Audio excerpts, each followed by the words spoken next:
There is a moment before anger explodes. A small moment, a tightening in your chest, a heat rising behind your eyes, a sentence forming in your mouth that you know you shouldn't say. And in that moment, your future is negotiating with your emotions. Most people think anger is just an emotion. It's not. Anger is a transaction, and it is one of the most expensive emotions you can afford. You think it costs you a few seconds of control, but it can cost you years of discipline, a relationship that took a decade to build, opportunities that never return, respect that never fully recovers, and sometimes it costs you the version of yourself you were becoming. Let me tell you something uncomfortable. Anger feels powerful. That is why it is dangerous. When you are angry, your voice becomes stronger. Your posture changes, your heart races, your words sharpen. It feels like strength, but most of the time, it is weakness wearing armor. And I know this not because I studied it, but because I nearly destroyed my future with it. There was a time in my life when I was building something important, a partnership, an opportunity, a door that had taken years to open. I was younger, more talented than disciplined, more reactive than composed. I believed I was strong, until one conversation almost ended everything. It was a negotiation. The room was tense, expectations were high, and someone across the table questioned my capability. Not gently, publicly. I felt it instantly, that tightening in my chest, that heat behind the eyes, that need to prove myself. My mind stopped listening. It started attacking. I interrupted. I raised my voice. I made it personal. I spoke with precision, with intelligence, with confidence, and with anger. The room went silent. For a few seconds, I felt victorious. I had defended myself. But when the meeting ended, something shifted. Not in them, in me. The follow-up call never came. The partnership dissolved quietly. The opportunity moved to someone else. Not because I lacked skill, but because I lacked control. And that day I understood something painful. Talent can build doors. Character decides whether they stay open. Anger doesn't just cost you moments, it costs you trust, and trust is slow to rebuild. Here's what most people never calculate. Anger costs reputation. People remember how you make them feel more than what you said. You may win the argument, but lose the influence. You may prove your point, but lose the respect. You may feel justified, but still suffer consequences. And the most dangerous anger is the anger that feels justified. Because when you feel right, you stop being careful. Pause for a moment. Think about the last time you reacted in anger. Was it worth it? Did it improve your life? Or did it leave something slightly damaged? Anger rarely improves anything long-term. It may release pressure, but it leaves debris. Now here is the deeper layer. Anger is rarely about the present moment. It is usually about wounded pride, unmet expectations, unhealed insecurities, fear disguised as dominance. Anger is a secondary emotion. It sits on top of something more fragile. When I reflected on that day in the negotiation room, I realized something humiliating.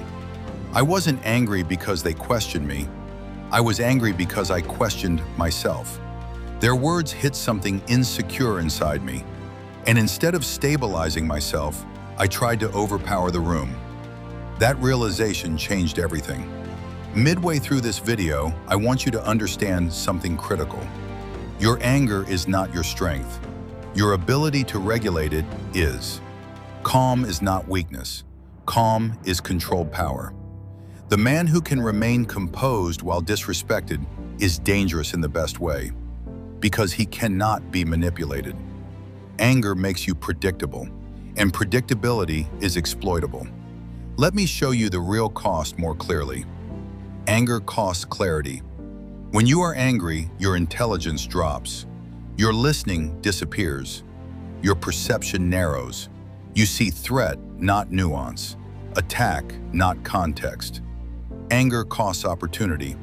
People do not invest in unstable energy. They invest in reliability. Anger costs health. Your nervous system was not designed to live in constant hostility. Chronic anger reshapes your body. Anger costs relationships.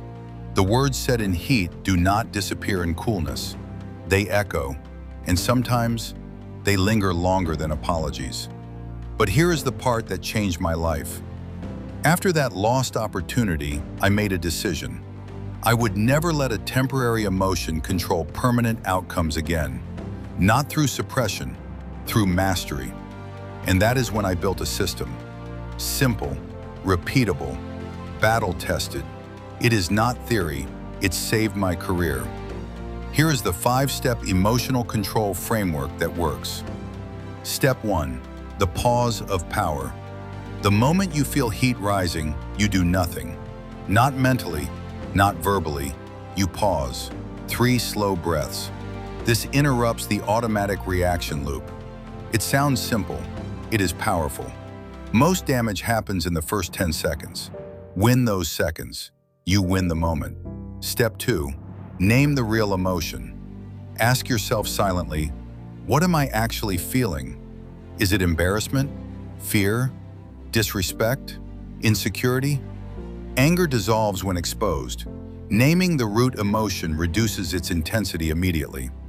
Step 3, lower your voice, not raise it. This one saved me countless times. When tension rises, consciously slow your speech. Lower your volume slightly. The calmer you sound, the more authority you project. And the more your nervous system follows your tone. Control your voice. You begin to control the room. Step 4, delay the response. If the situation is heated, say, I'll respond to this shortly. Let me think about that. We can revisit this.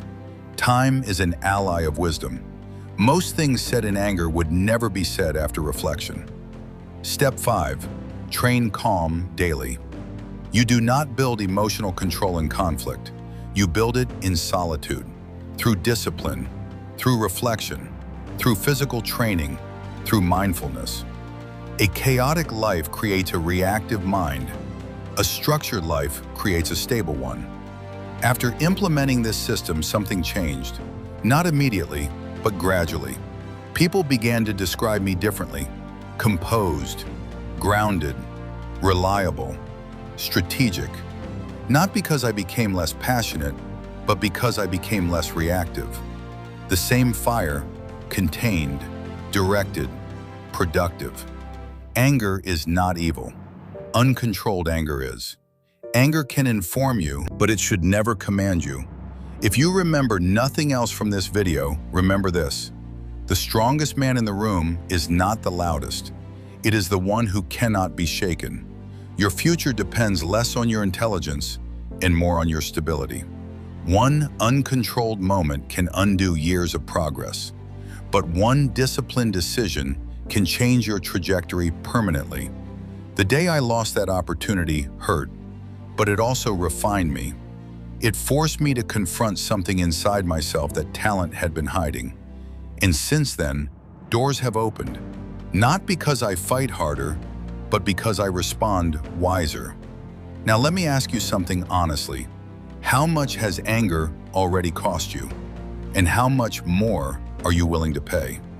Because the bill always arrives, sometimes immediately, sometimes years later, but it arrives. You cannot control what others say. You cannot control how others act. But you can control whether your emotions decide your outcomes. And that is power, real power. So the next time you feel the heat rising, pause, breathe, name it, lower your voice, delay your reaction, choose your future over your ego. Because ego reacts, wisdom responds, and your future deserves wisdom. The real cost of anger is more than you think, but so is the reward of mastering it. Choose carefully. Your next reaction might be negotiating your destiny.